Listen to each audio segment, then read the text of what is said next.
mơ nè Prel vào Prel lẹ tràn nèวิธีการเปิดสะอาดนะខ្ញុំមិនគួរនៅទីនេះទេក្មេងមកញ៉ាំបាយថ្ងៃត្រង់មក បាក់ខ្ញុំទៅក្រៅសិនហើយ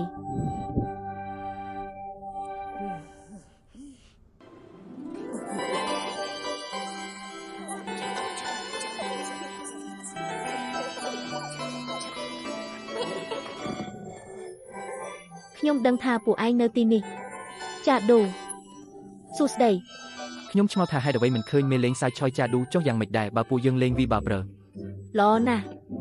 អញ្ចឹងខ្ញុំនៅក្រុមជាមួយមីងជី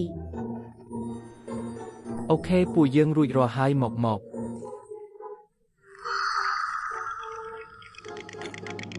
រួចរាល់នៅ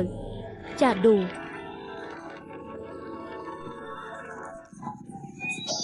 ឈប់ភ្លាម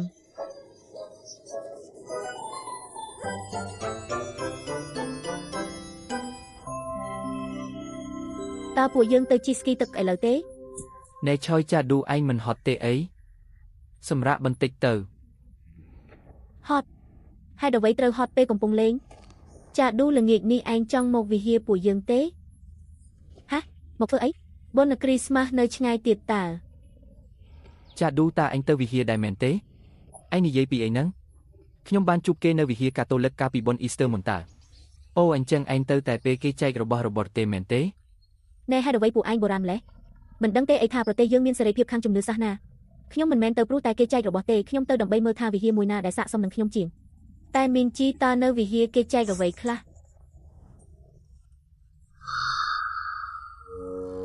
បុណ្យគ្រីស្មាស់ឆ្នាំនេះពួកយើងនឹងសម្ដែងរឿងហើយថ្ងៃនេះពួកយើងនឹងរើសតួអង្គអីគេសម្ដែងរឿងអូរ៉ូមីអូអ្នកដែលគ្មានបេះដូងប្រសិនបើខ្ញុំថាបូម៉ត់អ្នកតើឆ្នាំពីរដែលនៅទីនោះនឹងនាំខ្ញុំទៅរកសេចក្តីស្លាប់ដែរឬទេអូរ៉ូមីអូ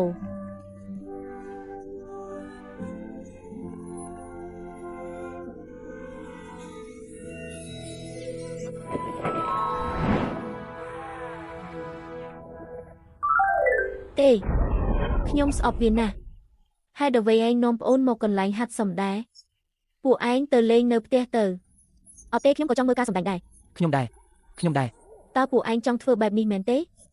ឡូវខ្ញុំមិនមែនទៅលេងទេខ្ញុំកំពុងទៅចូលរួមការប្រកួតជ្រើសរើសតួអង្គដ៏សំខាន់ដែលអាចនឹងផ្លាស់ប្ដូរជីវិតរបស់ខ្ញុំម៉ាក់ជួយធ្វើអីពួកគាត់បន្តិចមើលណែពួកឯងមិនអាចរឹងរូសពេកទេក្មេងតូចនៅខាងក្រៅរងាណាស់ណែពាក់នេះទៅមីឯងក៏រួចរាល់ដើម្បីទៅដែរមែនទេចាស់ពួកយើងទៅហើយកុំបារម្ភពីរឿងក្មេងអី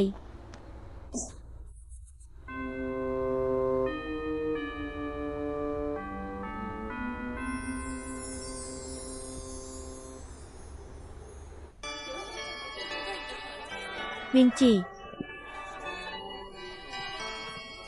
ចាឌូឯងមកដល់ហើយមីនិងអាគីក៏មកដែរបងស្រីសួស្ដីពួកឯងត្រូវតែនៅស្ងៀមបាទចាស់ឥឡូវនេះពួកយើងកំពុងរើសតួអង្គប្រុសហើយបន្តិចទៀតពួកយើងនឹងរើសតួអង្គស្រីតែអ្នកនៅទីនោះគឺជាគ្រូដឹកនាំមែនទេចាស់ត្រូវហើយនាងមើលទៅមានធម្មពលតើពួកគេកំពុងធ្វើអ្វីទីនេះ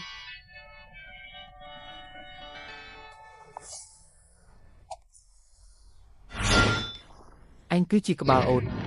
អីគេឯងគឺជាកន្ទុយអូតស្អីគេទេខ្ញុំមិនចង់ធ្វើជាអូតទេសូមឲ្យខ្ញុំធ្វើជាព្រះយេស៊ូវក៏ទៅខ្ញុំចង់ធ្វើជាម្នាក់ក្នុងចំណោមអ្នកប្រាជ្ញទាំង3តើឯងចង់ប្រឆាំងនឹងអំណាចដឹកនាំរបស់ខ្ញុំមែនទេខ្ញុំនឹងព្យាយាមឲ្យអស់ពីសមត្ថភាពល្អចាប់ពីពេលនេះទៅពួកឯងគឺជាអូតពេលដើរពេលញ៉ាំពេលគេងសំបីតែពេលទៅបន្ទប់ទឹកក៏ត្រូវចងចាំថាខ្លួនជាអូតហើយធ្វើតាមនឹងយោទេបាទបន្តិចទៀតឯងបានបង្អាប់ខ្ញុំតែមើលទៅឯងពិតជាចង់សម្ដែងណាស់មែនទេក្បាលអូតកុំនិយាយជាមួយខ្ញុំអូតមិនអាចនិយាយបានទេណែកន្ទុយតោះទៅបាទក្បាលអូត អូខ្ញុំចង់ដើរតួជាព្រះមេដាម៉ារីតើខ្ញុំអាចធ្វើបានទេមនុស្សដូចខ្ញុំតើអាចហ៊ានទៅសម្ដែងតួនោះបានយ៉ាងដូចម្ដេចទៅតែខ្ញុំពិតជាចង់ណាស់ពិតជាបានតើខ្ញុំនឹងណែនាំឯងចាឌូឯងក៏មានសក់វែងដែរយ៉ាងម៉េចដែរតើខ្ញុំមើលទៅដូចព្រះមេដាម៉ារីទេ គ្មានផ្លូវទេសក់វែងនិងព្រះមេតាម៉ារីមានពាក់ព័ន្ធអីគ្នា ខ្ញុំខំលើកទឹកចិត្តឯងតើឯងបែរជាប្រាប់ខ្ញុំឲ្យនៅស្ងៀម តើនរណាគេមកដំឡើងសម្លេងខ្លាំងជាងខ្ញុំដែលជាគ្រូដឹកនាំនៅក្នុងរោងមហោស្រពដ៏ពិសិដ្ឋនេះ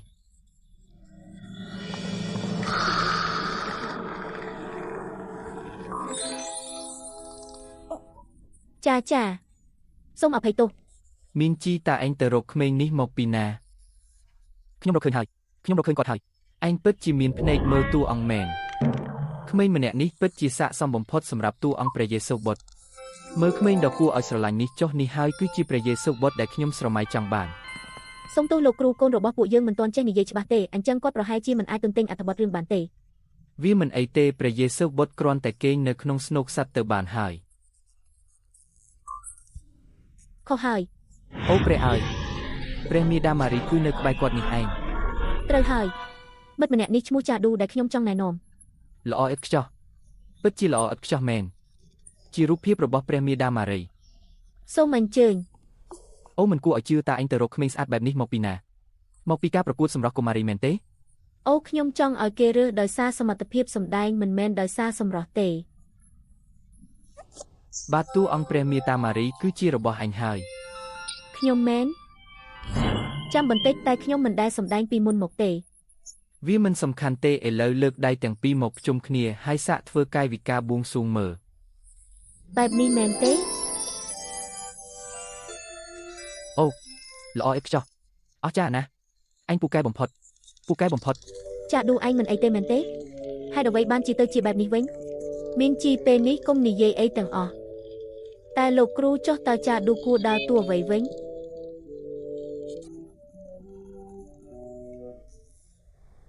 ឆយមីចាំជួបគ្នានៅផ្ទះភ្នែកនោះ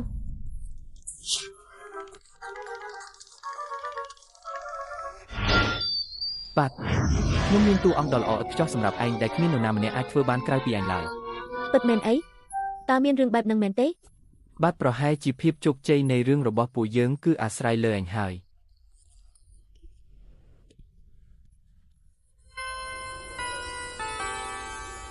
យប់គ្រឹះស្មាក់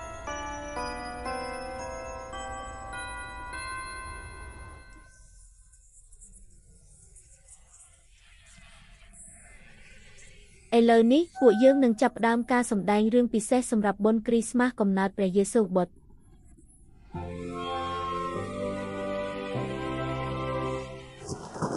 វាចាប់ផ្ដើម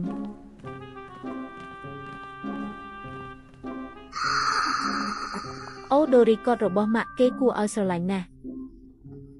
ចាំបន្តិចដាគីរបស់ម៉ាក់ក៏ជាអូតដែរតើគេនៅឯណា អូផ្កាយនោះមកចូលដើរតាមផ្កាយដើម្បីស្វែងរកស្ដេច អូទៅ ដាគីឯងកំពុងធ្វើអីហ្នឹងកន្ទុយរបស់ខ្ញុំជាប់ហើយ ទេបន្ទាប់គឺមេរីវីងគីនម៉ារីនេះនឹងមានផ្ទៃពោះដោយព្រះវិញ្ញាណបរិសុទ្ធហើយនឹងបង្កើតបានបុត្រាម្នាក់ហើយនាងត្រូវដាក់ឈ្មោះគាត់ថាយេស៊ូវចាស់តើរឿងនេះអាចកើតឡើងបានយ៉ាងដូចម្ដេចទៅបើខ្ញុំមិនទាន់រៀបការផងហ្នឹងអូមិនគួរឲ្យជឿមើលក្មេងស្រីអៀនព្រានម្នាក់នោះចុះនាងសម្ដែងបានល្អណាស់ ពិតមែនហើយចាឌូត្រៀមខ្លួនទៅដល់វគ្គស្នូកសត្វហើយ សរសើរដំ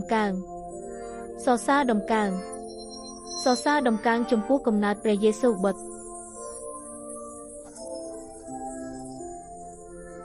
អូគួរឲ្យស្រឡាញ់ណាស់ថាប៉ុន្តែតើពេលណាទើបចាឌូចេញមកសម្ដែង ត្រូវហើយគេនិយាយថាគេមានតួអង្គដ៏អស្ចារ្យនិងមានឥទ្ធិពលខ្លាំងណាស់តើវាជាការពិតមែនទេពួកឯងនិយាយថាមានស្ដេចថ្មីនៅអ៊ីស្រាអែលបានចាប់កំណើតក្រៅពីយើងមែនទេមិនអាចទេតើនរ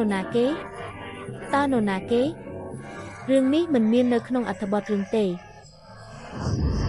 អូល្អណាស់ នឹងហើយចាឌូគឺជាអ្នកសម្ដែងពីកំណើតតែម្ដង ស្ដាប់ឲ្យច្បាស់ចាប់ពីពេលនេះទៅចូលចាប់កុមារាទាំងអស់ដែលមានអាយុក្រោម5ឆ្នាំដែលកើតនៅក្នុងទឹកដីអ៊ីស្រាអែលទាំងអស់ដាក់ក្នុងគុកឲ្យអស់អូទេមហិច្ឆតាពិតរបស់ចាដូចចាប់ផ្ដើមចេញមកហើយ បាទអញធ្វើបានល្អណាស់ លោកគ្រូលោកត្រូវតែបញ្ឈប់ចាឌូឲ្យលឿនស្ដេចតែមួយគត់នៃទឹកដីនេះមានតែម្នាក់គត់គឺឆយចាឌូខ្ញុំគឺជាអ្នកដែលខ្លាំងបំផុតឯងតើឯងក៏គិតថាខ្ញុំមិនស័ក្តិសមនឹងតួអង្គព្រះមាតាម៉ារីដែរមែនទេរឿងហ្នឹង អូព្រះអើយ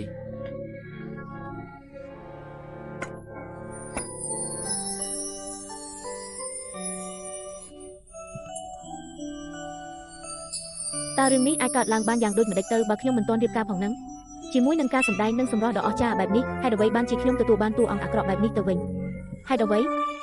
វីចាឌូឈប់ទៅហើយចុះមកឲ្យលឿនមកលែងខ្ញុំលែងពួកឯងធ្វើឲ្យខូចការសម្ដែងរបស់ខ្ញុំអស់ហើយលែងទៅខ្ញុំខំទុកសក់ឲ្យវែងដើម្បីបានធ្វើជាម៉ារីហើយវាគួរតែជាខ្ញុំមិនមែននាងទេការសម្ដែងនេះមិនត្រឹមត្រូវទេខ្ញុំនឹងធ្វើជាម៉ារីមានតែខ្ញុំឆយចាឌូម្នាក់គត់ដែលអាចធ្វើជាម៉ារីបានអូគួរឲ្យខ្លាចណាស់តើនាងជាកូនអ្នកណាគេនឹងលែងខ្ញុំ